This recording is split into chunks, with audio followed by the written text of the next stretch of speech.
Welcome back to another deep dive, learner. Today we are looking at something that honestly might completely shatter your illusion of what it means to be productive. Oh, absolutely. It's a total paradigm shift. Right, because think about this. What if the reason you can't finish that massive career-defining project isn't because you're actually Which tired? is what we always tell ourselves. Exactly. What if your brain is literally like manufacturing physical pain to force you to stop?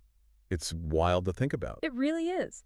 So we're pulling from this fascinating breakdown by productivity trainer Lenny Richardson. He's the founder of Productivity Accelerator. Right, and he recently dissected a viral concept by a creator known as spoon-fed study. Yes, spoon-fed study. This is a guy who used one shockingly stripped-down system to get into Harvard for undergrad, Yale for medical school, and then back to Harvard for his medical residency. Which is just an undeniable track record. Undeniable.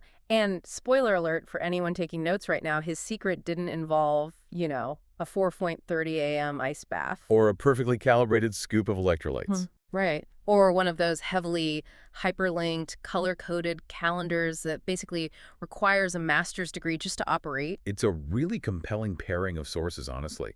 You have the raw academic success of spoon-fed study, and it's being actively analyzed and stress-tested by Lenny's years of coaching high-level, burned-out professionals. So our mission today is to strip away all the noise and extract this ultimate bare-bones productivity system.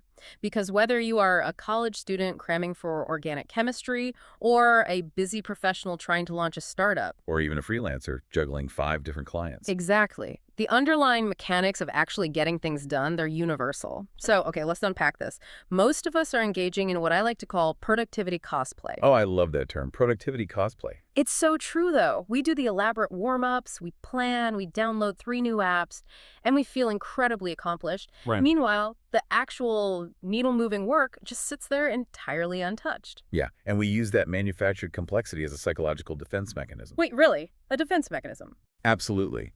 It is a very sophisticated shield to hide from the fear of doing the real work. I mean, spending 3 hours categorizing your inbox feels like progress. Oh, definitely. It feels great. Right, because it gives the brain a cheap, safe dopamine hit. But it's ultimately just a highly evolved form of procrastination. It's what Lenny Richardson terms feel-good work. Feel-good work. Wow. Yeah, the brain is hardwired to seek out the path of least resistance. So when you're faced with a daunting task, it will happily trick you into doing busy work just to avoid the friction of deep focus. Which brings us to spoon-fed study's actual daily structure. He calls it the inverted pyramid method, or the 3-2-1 system. Right. And it goes like this. You spend 3 uninterrupted hours on your absolute most important task, then 2 hours on your second most important task, and finally 1 hour on your third. And no complicated scheduling software. None. You literally just grab a timer, put your phone on airplane mode, and start at the very top of the pyramid. What's fascinating here is the operative word inverted. Well, you are forcing yourself to do the heaviest cognitive lift of the day first, when your willpower and mental bandwidth are at their absolute peak. Instead of what most people do, right? Exactly. It is the exact opposite of the standard modern workday, where people start with low-friction tasks. Checking emails or scrolling Slack to quote-unquote warm up. Yeah, and by the time they get to the complex project, their cognitive reserves are completely depleted. Right.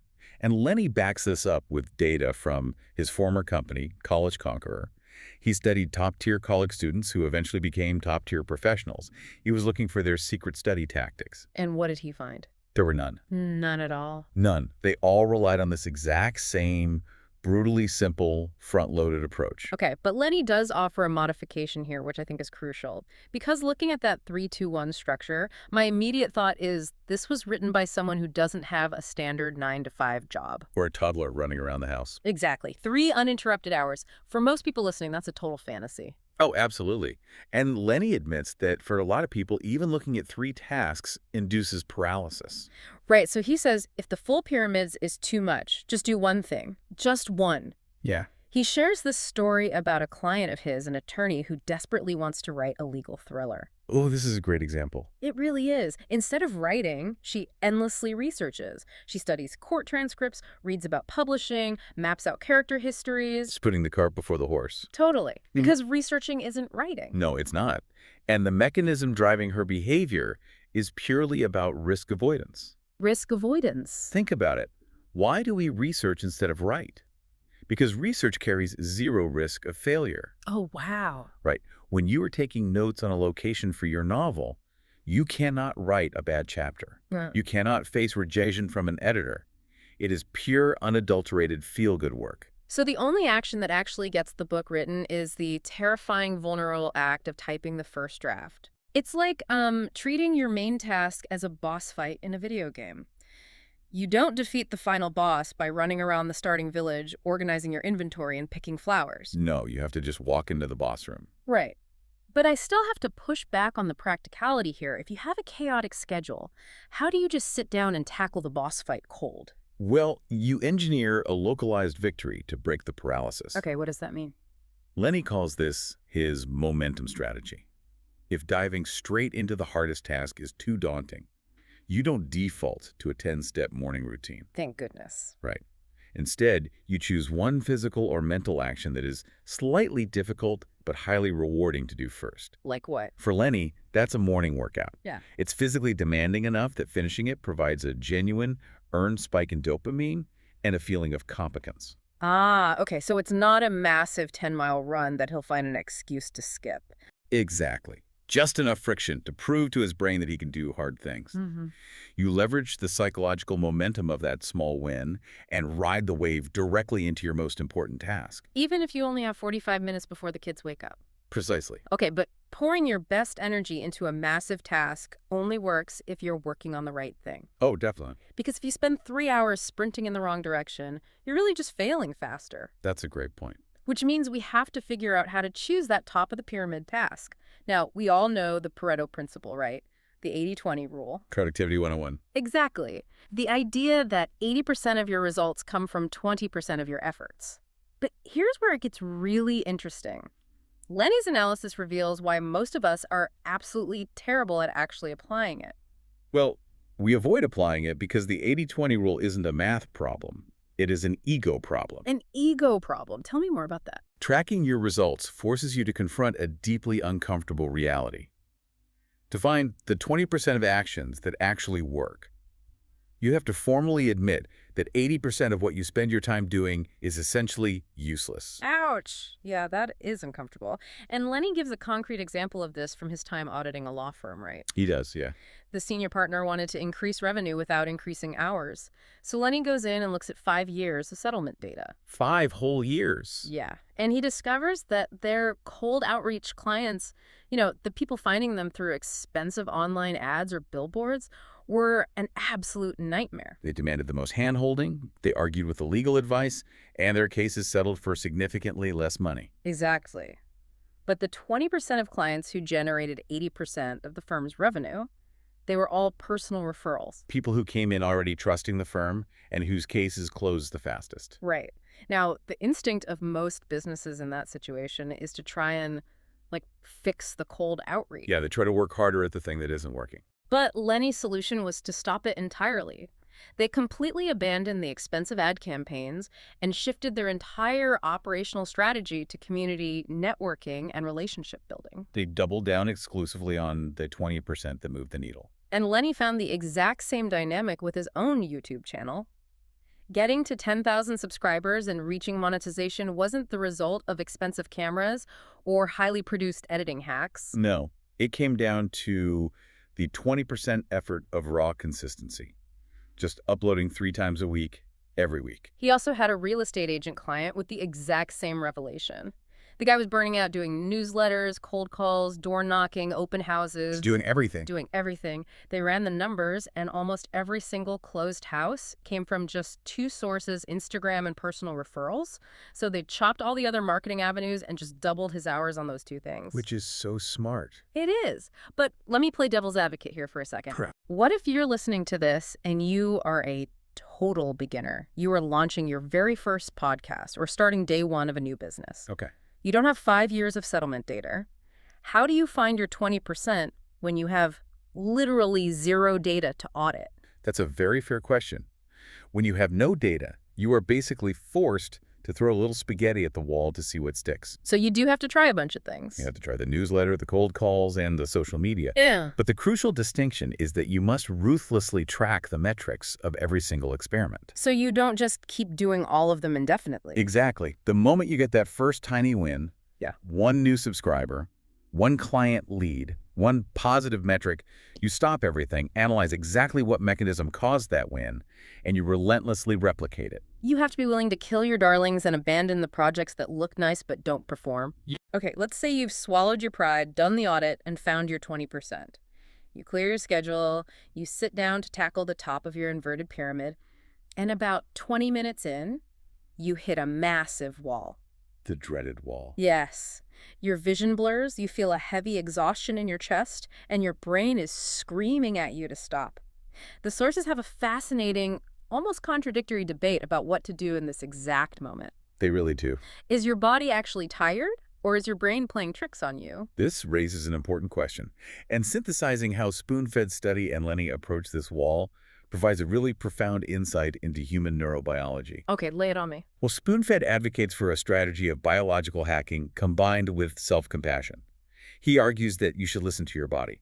If you genuinely cannot concentrate, you take a break. Even if you require a break twice every 10 minutes? Even then, yes, you take it. But the critical caveat is that you cannot spend that break seeking cheap stimulation like scrolling on your phone. Right, because scrolling is just flooding the brain with unearned dopamine. Exactly.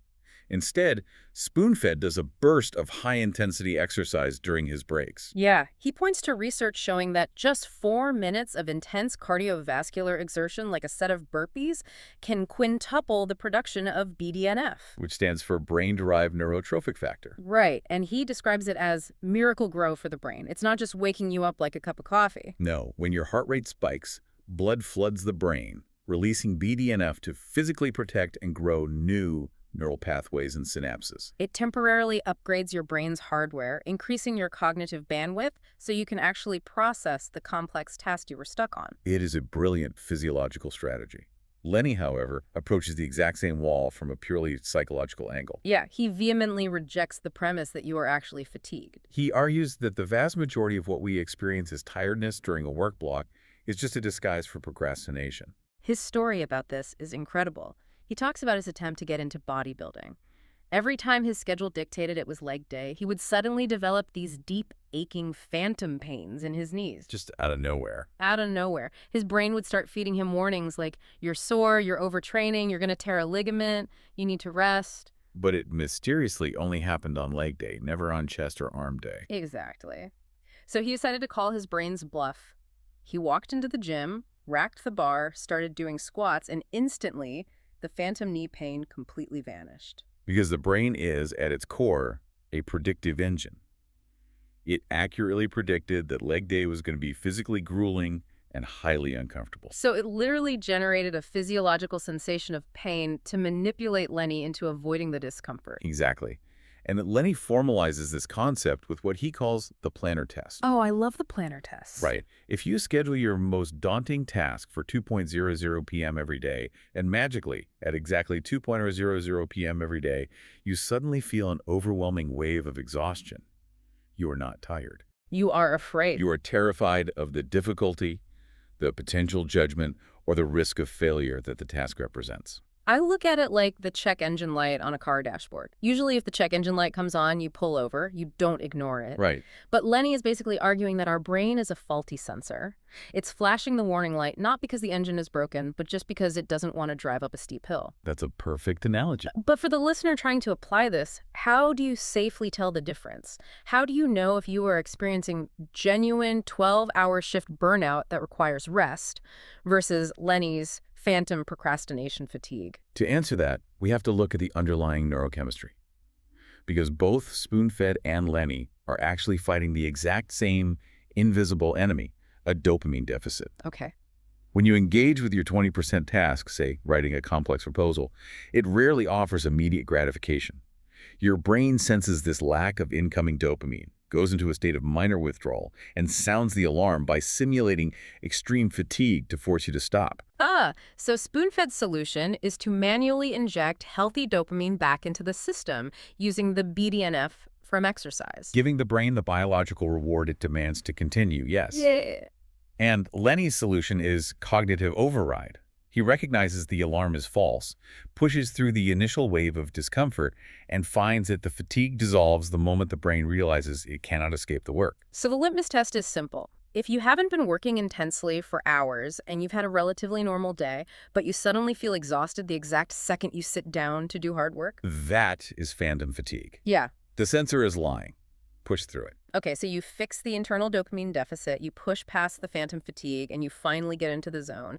But then your phone buzzes on the That's desk. the worst. Or a coworker taps on your office door to ask a quote-unquote quick question. There are no quick questions. Never. Yeah. The final, and maybe most difficult piece of this stripped-down productivity system is about ruthlessly defending your environment from the outside world, building a fortress of focus. Spoon-fed study takes an absolutist approach to his environment.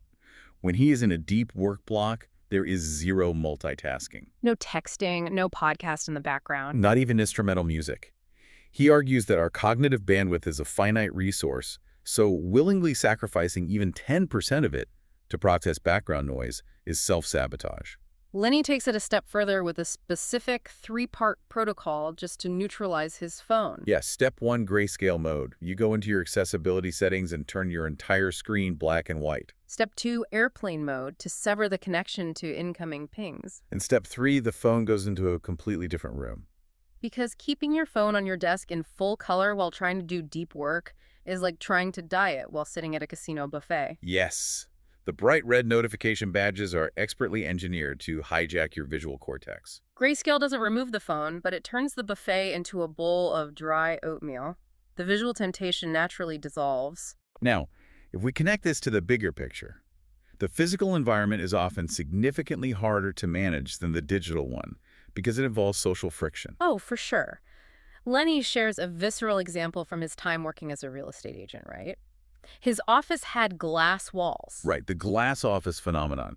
People walking by could physically see him staring intently at his computer or actively talking on a client call. And yet they would still open the door, walk in, and interrupt him just to talk about the weekend sports scores. Infuriating. It is.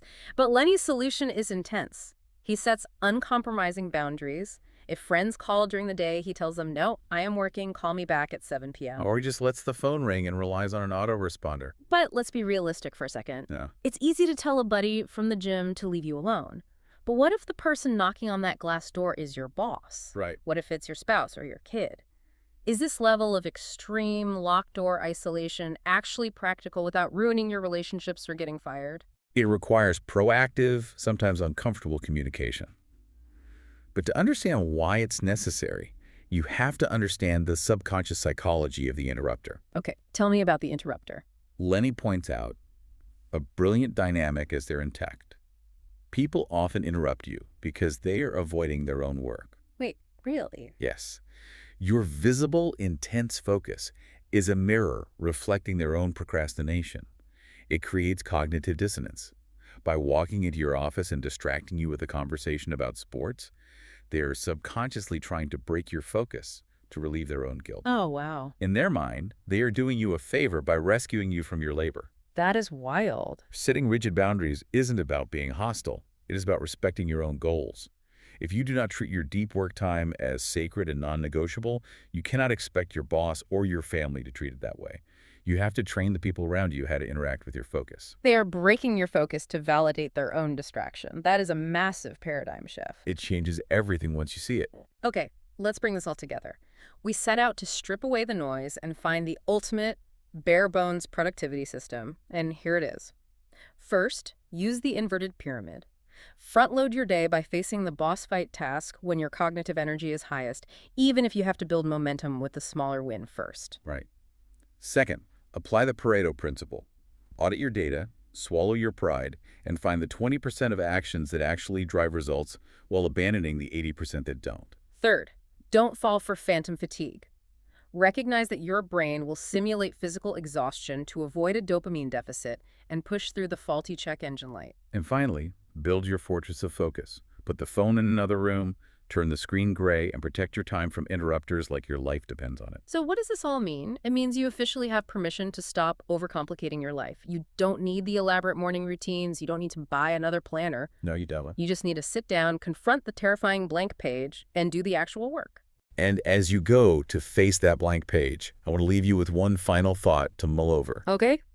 If true productivity is actually about doing as little as possible to reach your goal, as Lenny suggests, then we have to ask ourselves a difficult question. What's the question? Is our society's obsession with hard work, with constantly grinding, staying late, and always appearing busy, actually just a socially acceptable way to hide from the very few terrifying actions that could genuinely change our lives? Oof. That is a question worth sitting with. Thank you so much for joining us on this deep dive learner. Now, take off the productivity cosplay, close the extra browser tabs, and go tackle that one big task. We'll catch you next time.